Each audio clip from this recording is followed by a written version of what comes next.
I get that we build knowledge through I and T. Can you tell us a little bit more about the T? Yeah, sure. The T's the crux of the issue. A big part of getting thinking into the classroom is simply establishing what thinking is. A little boy in a classroom I was in, the teacher kept saying, I need you to think about this and tell me what you're thinking. And the boy finally raised his hand and he said, Mrs. Clark, or, I don't know what you mean when you say thinking.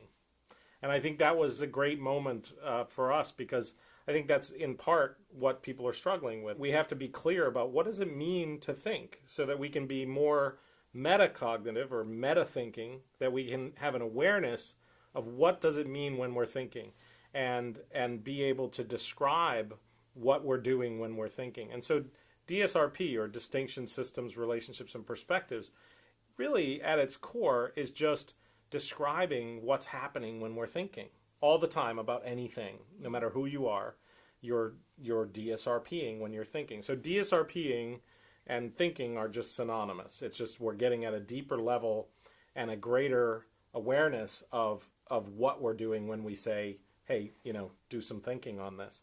And so that really sort of sets the groundwork for what thinking is, so that we can teach it at the same time that we're teaching the subject matter, which is the content, the facts, the information. We think every day. We think in everything that we do. So in all that we do, there's always those 4 patterns of thinking. Absolutely.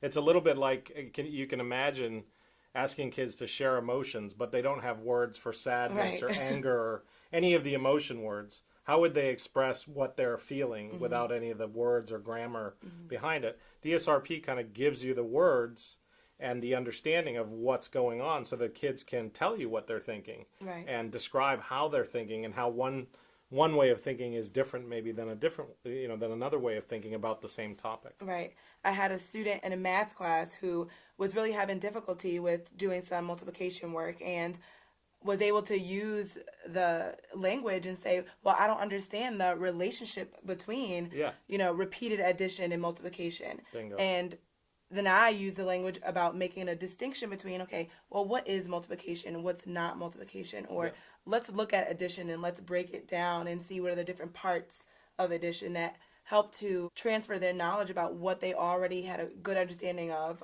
about addition, and then to transfer that and grow their knowledge about multiplication. Absolutely.